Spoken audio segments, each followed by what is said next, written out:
காலத்தில் தேவேந்திர குல வேளாளர்கள் மீண்டும் மீண்டும் கொலை செய்யப்படுவது குறித்து. கொலைகள் மனிதன் தோன்றிய காலத்திலிருந்து நடக்கதான் செய்யும். அது ஒருவர் பகை வந்தால் நடக்கும்.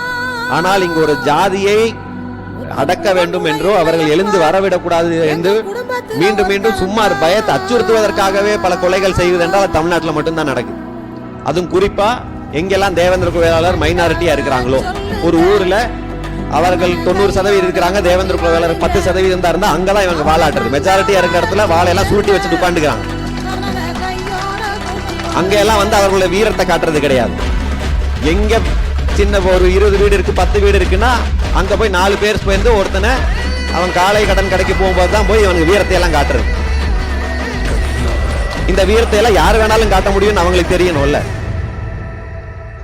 அதுக்கு காவல்துறை தலைவர் அவர்கள் எல்லா பேட்டியிலையும் சொல்றாரு, வழக்கு போடுன்னா ஏதோ அன்றைக்கு ஒரு கொலை நடக்குது, நம்ம எல்லாம் போராடுறோம், ஏதோ 10 பேரை இவர்கள் தான் குற்றவாளிகள் என்று கைது செய்கிறார்கள், அவர்கள் எஃப்ஐஆர் போட்டு குண்டாஸ் போட்டுட்டோம் அப்படிங்கிறது ஒரு பெரிய இது. குண்டாஸ் போட்டுட்டோம். நீங்க போட்ட கொலை வழக்கும் 2 மாசம் நிக்கிறது இல்ல, நீங்க போடுற குண்டாஸும் 2 மாசம் நிக்கிறது இல்ல.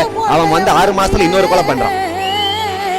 தமிழ்நாட்டில் கடந்த 20 ஆண்டுல தென் தமிழகத்துல தேவேந்திர குல ஜாதிய கொலைகளா ஒரு 200-300 கொலை நடந்திருக்கும்.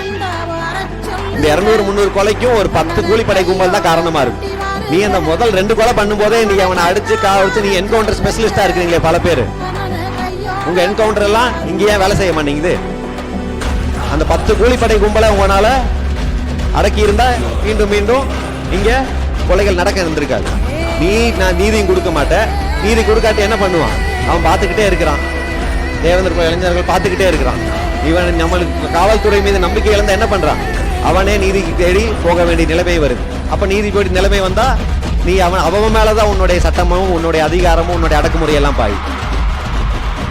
இந்த தொடர்ந்து தென் தமிழகத்துல ஜாதிகளிடையே மோதல் உருவாகுவதற்கு காரணமே காவல்துறை அதனுடைய கடமையை சரியாக செய்யாததுனாலதான்.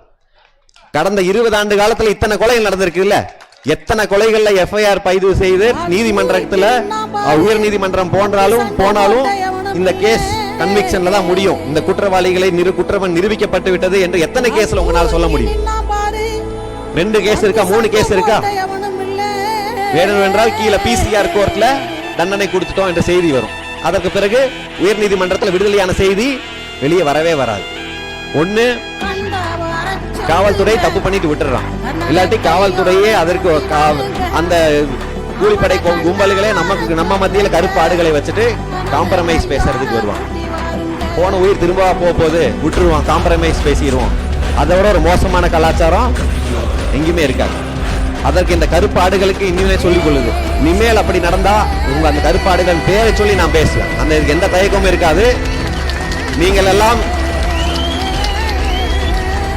ஏதோ இந்த சமுதாயத்துல ஒரு ஸ்கார்பியோ கார் வச்சிருக்கேன், நீங்க தலைவர் ஆயிட்டீங்கன்னு சொல்லி திரைமறைவுல காம்ப்ரமைஸ் பேசி ஒவ்வொரு கொலைக்கும் காரணமா இருக்கிற உன்னையெல்லாம் நான் பேரை சொல்லி தான் பேசுவேன். அதுக்கு எந்த தயக்கமும் இருக்காதுன்னு சொல்லிக் கொள்ளுங்க. இதோட நிறுத்திக்கோங்க. உங்க காம்ப்ரமைஸ் பேசுறதும் உங்களுடைய போலீஸுக்கு ஏஜென்டா செயல்படுறதும் பின்புறமா போய்